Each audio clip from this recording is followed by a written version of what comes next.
Now going to question number 14, we always start with the prompt first, and here the prompt is asking us to complete the text. And when we're asked to complete the text, this is a predictive question, asking us about what's likely to come next. But if you simply summarize the text, one answer usually matches that summary. In other words, this is most likely just really a main idea question. So let's start reading.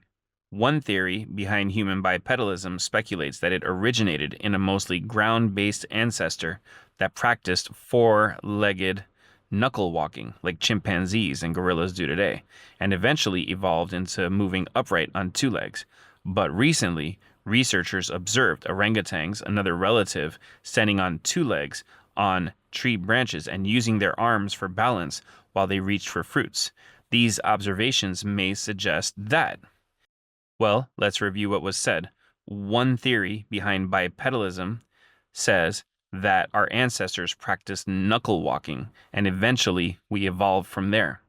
But this other evidence says that our evolutionary relatives would stand on two legs on tree branches and use their arms for balance. So maybe what we're looking for is the idea that bipedalism came through the idea of balancing on tree branches and then evolved from there, rather than knuckle walking.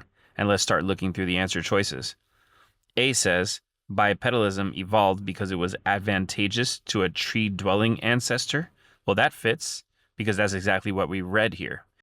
And B, bipedalism must have evolved simultaneously with knuckle walking and tree climbing. That doesn't really fit what's being said because the question is more, was knuckle walking or tree climbing responsible for the evolution of bipedalism? So the idea that they're all evolving simultaneously maybe doesn't really match there. And C, moving between the ground and the trees would have been difficult without bipedalism. Not necessarily sure that that's true. There are plenty of animals that move between these areas different ways, for instance, birds or bats. So let's get rid of that one. It doesn't make sense. D, a knuckle-walking human ancestor could have easily moved bipedally in trees.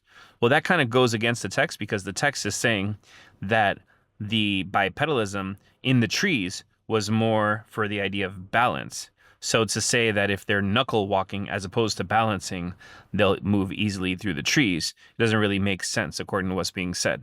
So the answer here can be A.